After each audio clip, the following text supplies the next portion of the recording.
दोस्तों आज मैं आपके साथ एक ऐसा स्टॉक डिस्कशन करने वाला हूं जिसमें मुझे 20% का अपसाइड पोटेंशियल लग रहा है। दूसरा मैं एक इंडस्ट्री एक ऐसी कवर करूंगा जिस पे बहुत बड़ी न्यूज़ आई है। ठीक है, चलिए स्टार्ट करते हैं। देखो, उससे पहले मैंने आपके साथ ये एक वीडियो बनाया था, how to find stock with AI, जिसमें हमने रेडिंगटन शेयर को कवर किया था। इसके बेसिस पे मैंने आपको पूरा इसका टेक्नो फंडा एनालिसिस भी समझाया था। आज देख लो इसमें क्या हुआ। इस स्टॉक ने आज हमें 20% का अपर सर्किट बुक करा है। इस वीडियो का डिस्क्रिप्शन में भी मैं लिंक डाल दूंगा, तो आप एक बारी वो वीडियो भी देख लेना कि कैसे आप एआई के थ्रू वीडियो स्टॉक निकाल सकते हो।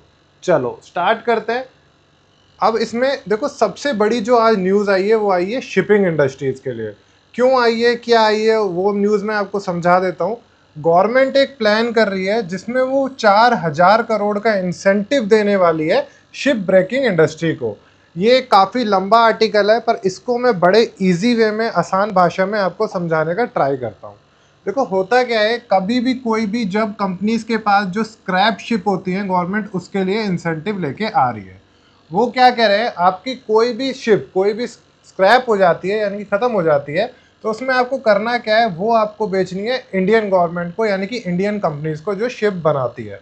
तो वो मानो कि आपका जो स्क्रैप मटेरियल निकल के आया है वो स्क्रैप में आया है 1 करोड़ का।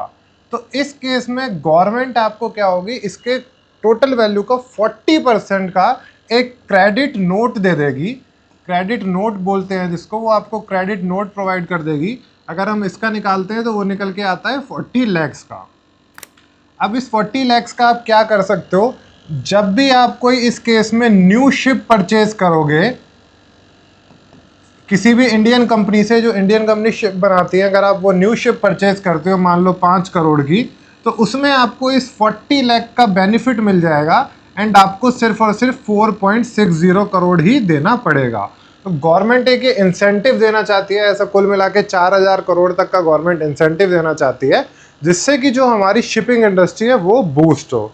ठीक है, उसी बेसिस पे एक ब्रेकआउट स्टॉक मैं आपके साथ कवर करना चाहूँगा जो मुझे लग रहा है कि हमें आगे जाके रैली दे सकता है।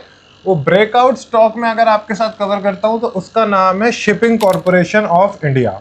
ठीक है, तो शिपिंग कॉरपोरेशन ऑफ इंडिया को आप अपनी नज़र में रखना।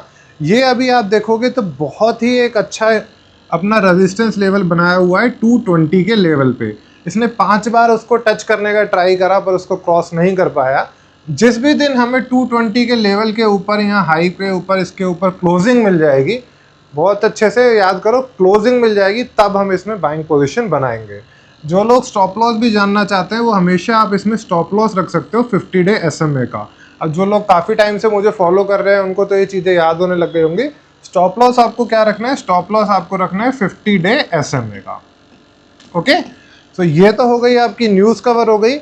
एंड उसी न्यूज़ के साथ कौन सा स्टॉक हम नज़र में रख सकते हैं वो भी मैंने आपको बता दिया। तो दोस्तों अब बात कर लेते हैं उस शेयर की जिसमें मुझे 20% अपसाइड लग रहा है। उस शेयर का नाम है GE शिपिंग। फटाफट से उसकी चार्ट आपके सामने मैं लगा लेता हूँ। तो ये अब मैंने चार्ट आपके सामने लगा लिए हैं। सबसे पहले तो आपको इसमें ये चीज़ देखनी है कि इस स्टॉक ने ऑलमोस्ट अपने 9 मंथ्स हाई का ब्रेकआउट मुझे दे दिया है। ठीक है, तो सबसे बड़ी चीज़ तो हमारे सामने यही निकल के आ रही है। दूसरा, इसने आप देखोगे ये बहुत ही अच्छा हमें कप एंड हैंडल पैटर्न का ब्रेकआउट दे दिया है। दूसरे कप एंड हैंडल पैटर्न की मैं आपको एक चीज़ बताता हूँ। कप एंड हैंडल पैटर्न का जो मैंने पर्सनली एक्सपीरियंस किया है या बाकी लोगों को भी देखा है, तो कप एंड हैंडल पैटर्न की जो एक्यूरेसी होती है वो एक्यूरेसी काफ़ी अच्छी निकल के आती है। ठीक है, तो ये दो चीज़ हो गई जिसकी वजह से हमें लगता है कि ये स्टॉक रैली दे सकता है। अब मैं बात करता हूँ आपके साथ आगे कि हमें कप एंड हैंडल पैटर्न में टारगेट कैसे डिसाइड किए जाते हैं। देखो, इसमें जो रूल होता है वो ये होता है कि ये जो आपका हैंडल बनता है उसकी जितनी स्ट्रेंथ होती है कि जितना ये नीचे तक का होता है उतना ही ऊपर का हम टारगेट लेके चलते हैं। तो यहाँ पे मैंने ये बाइंग पोजीशन जैसे मान लो बनाई, उसी के अकॉर्डिंग मैंने टारगेट प्लेस किया है। एंड रिस्क रिवॉर्ड रेशियो जो मैंने लिया है वो इस केस में लिया है 1:1 का। उसके अकॉर्डिंग ही जो अभी टारगेट निकल के आ रहा है, वो टारगेट जो पहला टारगेट निकल के आ रहा है वो आ रहा है 180 का। ओके, तो ये तो हो गया 1:1 के अकॉर्डिंग। दूसरा, अब इसके टारगेट की हम बात करते हैं तो आप यहाँ पे देख सकते हो कि यहाँ पे एक स्टॉक ने गैप बनाया हुआ था। तो अब ये गैप को फिल करने की तरफ आगे बढ़ेगा। अगर ये गैप फिल हो जाता है तो इसका जो सेकंड टारगेट जो निकल के आ रहा है वो आ रहा है 1225 का। तो ये हो गया आपका सेकंड स्टॉक जिसमें हमें 20% अपसाइड पोटेंशियल लग रहा है। मैंने आपको दिखा दिया 9 मंथ हाई का ब्रेकआउट है, कप एंड हैंडल पैटर्न का ब्रेकआउट है जिसकी एक्यूरेसी बहुत अच्छी होती है। 1:1 से हमने हैंडल के स्ट्रेंथ से निकाल के देख लिया कि कितना हमारा टारगेट 1 आ रहा है, टारगेट 2 मैंने आपको बता दिया गैप फिल के अकॉर्डिंग आ रहा है। अब इसमें बाइंग पोजीशन का आप देख सकते हो, आपकी मर्जी होगी। इसमें मैं आपको सिखाना चाहता हूँ कि कैसे स्टॉक निकाले जाते हैं एंड फाइंड आउट किए जाते हैं। स्टॉप लॉस, इसमें स्टॉप लॉस हम देखो दो चीज़ से रख सकते हैं। एक तो जो आपको अगर रखना है तो आप 50 डे SMA का रख सकते हो।